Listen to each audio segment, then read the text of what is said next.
동양 철학 에세이 돌아보기 남은 이야기들.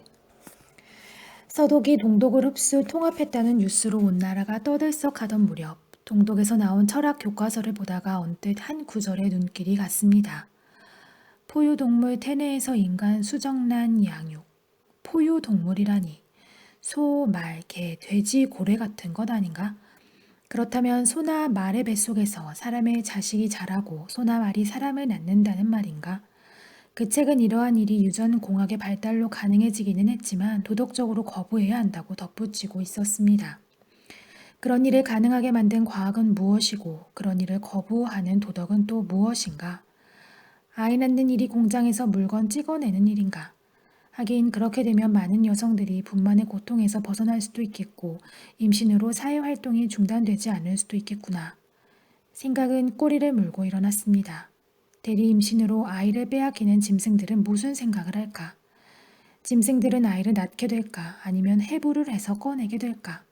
이상한 이야기에서 받은 충격이 이상한 생각을 하게 했습니다. 이런저런 생각 끝에 지금은 고인이 되신 옛 은사님의 말씀이 떠올랐습니다.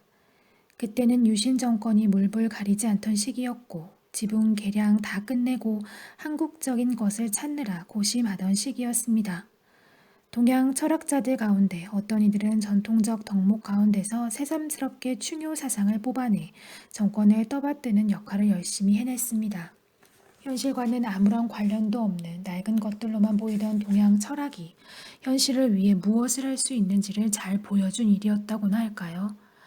마침 논어의 효에 관한 구절을 강의하던 그 선생님께서는 이런 말씀을 하셨습니다.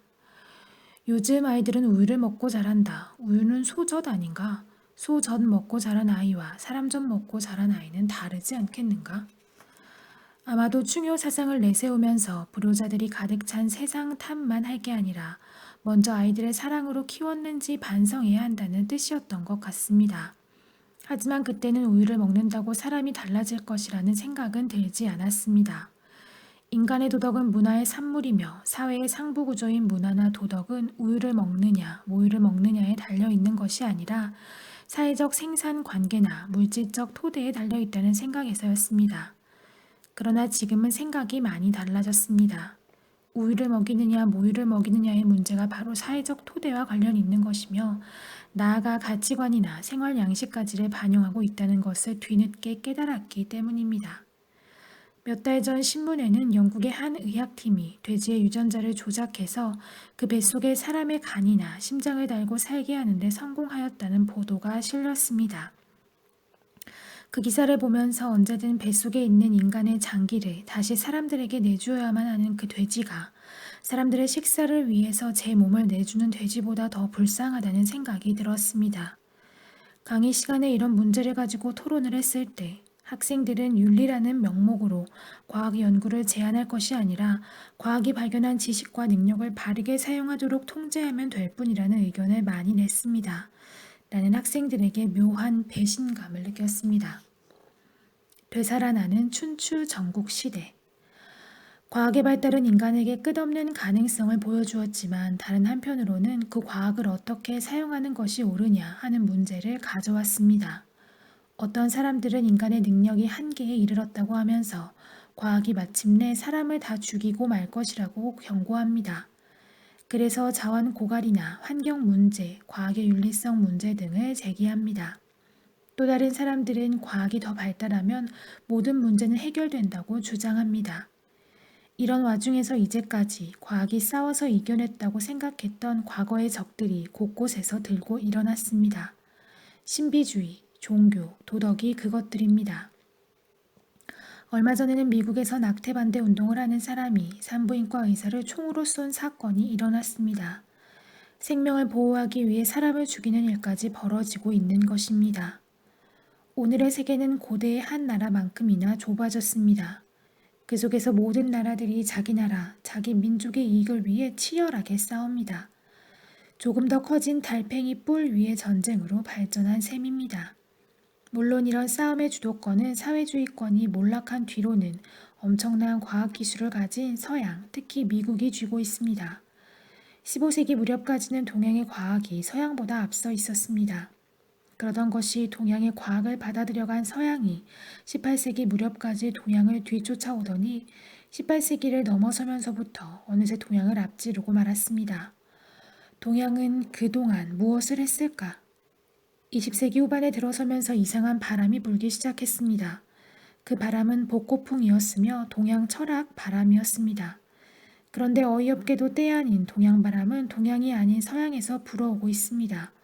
그 바람을 일으킨 사람들 가운데는 과학이 이룬 성과에 대한 반성으로부터 동양적 세계관으로 전환한 한 무리의 종교인 비슷한 과학자들도 있고 자본주의 발전을 합리화하면서 그 속에 들어있는 모순을 감추려는 철학자, 경제학자, 정치학자들도 있습니다. 이들이 가진 목표와 분위기는 서로 다르지만 끌어다 쓰는 것은 한결같이 동양 철학입니다. 참 별일입니다. 과학과 신비주의라니, 자본주의와 유교라니, 모두 하나같이 어정쩡한 모습입니다. 어쩌다 이렇게 복잡해졌을까요? 돈 되는 일이면 무엇이든 상품화하는 자본의 속성이 이런 분위기를 가만 놓아둘 리 없습니다. 한의학이나 기공, 태극권, 주역 등에 대한 일반 사람들의 관심이 부쩍 늘어난 것이 그 증거입니다. 많은 사람들이 동양 철학에 흥미를 느끼면서 한편으로 무언가 기대를 갖고 있습니다. 마치 만병통치약이나 구세주를 기다리던 사람들처럼 말입니다. 신과학운동, 기공, 유교, 부흥론. 동양 철학을 전공하는 사람에게 동양 철학의 유행이 반갑지 않을 리는 없습니다. 그러나 무작정 반가워할 일은 아닌 것 같습니다. 이것은 우리가 바라던 모습이 아니기 때문입니다. 그 복고풍 속에서 100여 년 전 동양을 짓밟아 오던 서양의 총칼이 다시 보입니다. 또 다른 오리엔탈리즘의 부활인 셈입니다. 서양의 눈에 동양이 언제 무엇으로 보였었는가? 중고등학교부터 대학까지 가르치는 세계사를 봅시다. 동양은 고대 문명의 발생기에 그 모습이 조금 나옵니다. 그 이후 알렉산더의 동양 침략이나 마르코 폴로의 여행, 바스코 다가마의 인도 항로 발견, 그리고 근대 제국주의 침략에서 동양이 다시 등장합니다. 이 모두가 철저히 서양에서 본 동양일 뿐이며 서양의 이용 대상으로서의 모습에 지나지 않습니다. 바로 이런 관점이 오리엔탈리즘의 전형입니다. 20세기 후반에 우리 사회에 불어닥친 복고풍 또한 이 연장선 위에 있습니다. 그렇기 때문에 무작정 반가워할 일이 아닙니다. 근래 동양 철학에 대한 관심을 불러일으킨 흐름은 크게 세 가지로 나누어 볼 수 있습니다. 그 가운데 상당히 체계적인 신과학 운동을 먼저 봅시다. 신과학 운동은 핵물리학자였던 카프라가 시작했습니다. 카프라가 쓴 현대 물리학과 동양 사상이 우리나라에 소개된 것은 1979년이었습니다. 신과학 운동은 1960년대 월남전 반대운동, 히피운동 같은 뉴에이지 운동과 연관하여 자리 잡았습니다. 카프라는 현미경을 통해 발견해낸 존재의 본질, 세계의 참모습은 동양 고대 사상가들이 직관을 통해 본 그것들과 같다고 합니다. 그래서 자신이 주장하는 세계관을 보강하는 논리로 화엄철학, 힌두교, 주역, 노장철학, 기철학 등에 나타난 물질관 또는 의주관을 끌어들여 옵니다. 카프라는 독일 녹색당의 강령을 기초하기도 했고 여성운동에도 관여했으며 지금은 미국에서 동양 철학과 과학에 대한 강연과 저술 활동을 하면서 주역을 읽고 태극권을 수련하는 생활을 하고 있다고 합니다. 현대 물리학과 동양 사상이 소개된 뒤를 이어 카프라의 책들뿐만 아니라 비슷한 종류의 책들이 수십 권 나왔습니다. 이런 책들은 어느 정도 지적 호기심을 자극하기에 충분했고 아울러 동양인들의 자부심을 부추기는 역할을 하기도 했습니다. 신과학 운동은 뉴턴과 데카르트로 대표되는 근대과학의 기계적 세계관과 양자역학이나 상대성 이론에서 나온 현대과학 이론 사이에 벌어진 틈을 타고 생겨난 새로운 세계관입니다. 카프라는 근대과학의 세계관은 세계를 제대로 설명할 수 없다고 합니다. 근대과학의 세계관은 만물을 쪼개고 나누어서 그 본질적인 구성 요소들을 찾아내려는 요소론적 세계관, 현상의 원인을 그렇게 찾아낸 요소들을 귀결시키려는 환원론적 세계관, 현상과 현상 사이의 관계를 필연적인 메커니즘으로 설명하려는 기계론적 세계관입니다. 카프라는 이 같은 세계에 대한 이해를 생태학적이고 유기체적인 새로운 세계관으로 바꾸어야 한다고 주장합니다. 그리고 그러한 유기체적 세계관의 모형으로 동양 철학의 세계관을 끌어오는 것입니다. 유기체적 세계관은 체계와 개체와 개체의 관계, 개체와 전체의 관계에 주목합니다. 인체를 자연과 인간의 조화와 인체 내 각 기능들 사이의 조화로 설명하는 한의학적 세계관, 정신과 육체까지 포함하여 만물의 통일성을 기로 설명하려는 기철학, 개체 속에 만물이 담겨 있다는 화엄적 세계관 등이 여기에 해당합니다. 동양 철학을 유기체적 세계관으로 본 사람은 니덤이었습니다. 니덤은 제1차 세계대전을 전후하여 유럽에서 서구 문명 위기론이 유행할 무렵 젊은 시절을 보냈습니다. 뒤에 니덤은 열렬한 중국 지지자가 되었는데 그 배경에는 이때 서구 문명에 대해 느꼈던 감정이 많이 작용하였습니다. 니덤은 20세기를 통틀어 손꼽힐 만한 저작으로 지목되는 중국의 과학과 문명이라는 방대한 책을 펴냈습니다. 카프라의 동양 철학 이해는 니덤의 소개에 많이 의존하고 있습니다. 하지만 카프라는 중국의 사상뿐만 아니라 건축, 관계, 의학 등 다양한 과학과 사회, 경제까지를 폭넓게 이해한 니덤과는 다른 모습을 보입니다. 카프라는 동양 철학의 수행론에 관심이 많으며 참선이나 요가 등이 과학만큼 객관적인 것이라고 주장함으로써 수행을 통한 세계 이해와 과학을 통한 세계 이해의 차이를 모호하게 만듭니다. 결과적으로 신과학 운동은 동양 철학을 신비한 상품으로 유행시키는 데 큰 역할을 하였습니다. 그래서 일부 동양 철학 연구자들은 동양 철학의 현대 과학을 지도할 수 있는 무엇인가가 들어있다는 은근한 자부심까지 갖게 되었습니다. 이런 분위기를 옆에서 부추긴 책들은 한둘이 아닙니다. 미국의 시각으로 오리엔탈라이즈드 되어 서구의 우월감을 관철하는 역할을 하는 데 불과한 라즈니쉬 계열의 책들, 알맹이를 빼버리고 현실과 동떨어진 우화로 만들어버린 동양 고전들, 지고의 복음으로 포장되어 개인의 이익을 부추기는 주역과 관련한 책들이 모두 그러합니다. 두 번째로 볼 수 있는 흐름은 과학의 남용이 환경과 인체 건강에 심각한 문제를 가져오면서 생긴 수련 차원의 관심 증가입니다. 이 문제는 1980년대 우리 사회 상황과 무관하지 않습니다. 1980년대 초에 우리 사회는 엄청난 폭력을 겪었습니다. 그 뒤 죽어버린 것 같았던 민주화의 열망이 조금씩 자라면서 이를 누르려는 정치적 폭력과의 사이의 대립과 긴장이 확장되는 틈을 타 초능력과 신비를 파는 시장이 넓어져 갔습니다. 여기에는 사회주의권이 몰락하면서 우리 사회의 변혁에 대한 전망이 퇴조한 것도 관련이 있습니다. 그래서 현실적으로 북방 외교다, 올림픽이다 하는 사이에 개인적인 건강에 대한 관심이 높아졌고 아울러 단학, 태극권, 기공이 유행하면서 기철학도 사람들에게 알려지게 되었습니다. 중국과의 수교는 기공에 대한 관심을 더욱 높이는 계기가 되었습니다. 중국은 현재 기에 대해 대대적으로 연구하고 있으며 우리나라에도 기를 찾는 사람들이 더욱 늘어가고 있습니다. 이런 추세로 나가다 보면 기가 사회 문제를 일으키게 될지도 모릅니다. 기를 가지고 사회를 설명하려 한 사람들은 중국 명말 청초의 지식인들이었습니다. 그들은 기에서 사회적 실천을 끌어내려고도 했고 운둔 철학을 설명하는 개념으로 만들기도 했습니다.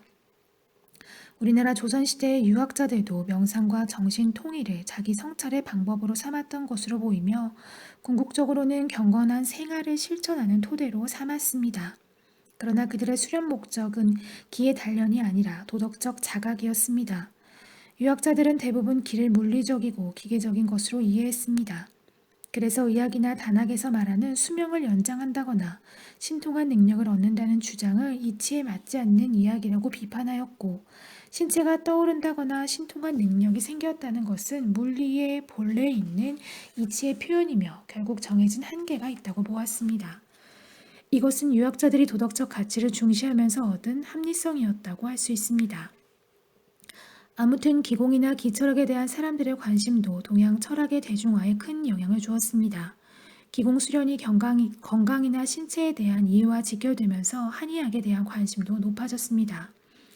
기공이나 한의학에 관심을 가진 사람들은 동양 철학 전체 체계를 알고자 하는 의욕을 보이고는 있지만 아직은 동양 철학을 개인적인 양생 수련법의 지침 정도로 이해하고 있는 셈입니다. 요즘 사람들의 이 같은 관심은 과거 동양 철학자들의 문제의식이 정치와 도덕이라는 구체적인 사회 현실에 있었던 것과는 다른 접근 방법입니다. 세 번째로 볼 수 있는 흐름은 자본주의 질서와 관련된 유교에 대한 관심입니다. 이 문제는 동아시아 지역의 문화 전통과 관련한 학계의 토론에서 잘 나타납니다.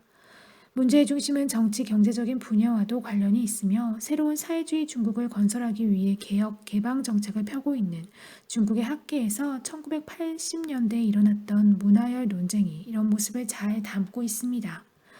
먼저 중국의 문화열 논쟁을 봅시다. 중국은 자신들이 처한 위치를 사회주의 초급 단계라고 규정합니다. 따라서 더 높은 단계로 나아가기 위해 경제 건설에 모든 힘을 쏟는 과정에서 자신들이 가지고 있는 전통 문화를 사회주의 정신 문명 건설에 어떻게 이용할 것인가를 논의하기 시작했습니다. 주된 관점은 전통 문화를 정확하게 알고 경제 건설에 유리한 요인과 불리한 요인을 분석해내서 정책에 반영한다는 것이었습니다. 일본의 어떤 중국 학자는 중국의 사회주의 초급 단계로는 사회주의적 계획을 일단 유보한 것이며 요즘 중국이 다시금 유교 문화를 거론하는 까닭은 사회주의 가치 규범이 담당하고 있던 영역에 생긴 공백을 전통 철학의 윤리 규범으로 채우려는 것이라고 해석하기도 합니다. 이 같은 중국 내의 유교에 관한 논의는 그동안 일본을 중심으로 자본주의 진영에서 논의해왔던 유교 자본주의론과 연관이 많습니다. 유교 자본주의론은 일본과 아시아의 네 마리 용인 한국, 대만, 홍콩, 싱가포르의 경제 성장에 유교 문화가 긍정적으로 작용한 면이 많다는 내용을 검토하는 것이었습니다. 이 논의는 그 다섯 나라의 경제 성장 원인을 공통된 문화적 토대에서 찾으려는 것이기도 했지만 다른 한편에는 유교를 중심으로 한 문화 심리적 전통을 경제 건설에 이용하려는 뜻이 담겨 있었습니다. 우리나라에서도 최근 들어 이와 비슷한 논의가 많이 진행되고 있습니다. 그 가운데서도 이 논의의 중심은 일본이 차지하고 있습니다. 일본은 세계 경제의 블록화 추세로 아시아 지역에서 발판을 굳히는 문제가 중요하다고 생각하기 시작했고 그에 따라 새로운 중국학을 논의해 왔습니다. 중국과 수교한 지 20년이 넘은 지금 일본은 중국에 대한 많은 전략적 연구를 축적해 놓았다고 보아야 할 것입니다. 어떤 면에서는 이러한 논의 속에서 아시아 사회의 미래를 전망하기 위해서는 자신의 문화적 특수성과 전통에 대한 새로운 검토가 필요하다는 인식을 볼 수도 있습니다. 유교 자본주의론은 우리나라의 동양 철학 연구자들에게도 상당한 영향을 주고 있으며 나아가서는 철학보다도 경제학이나 정치학 분야에서 연구 성과가 많이 나오고 있습니다. 하지만 이러한 움직임들에는 많은 편차가 있습니다. 일부 사람들은 전통적 가치 규범이나 도덕 윤리의 부활을 주장하는 데까지 나아가는 복잡한 모습을 보이기도 합니다.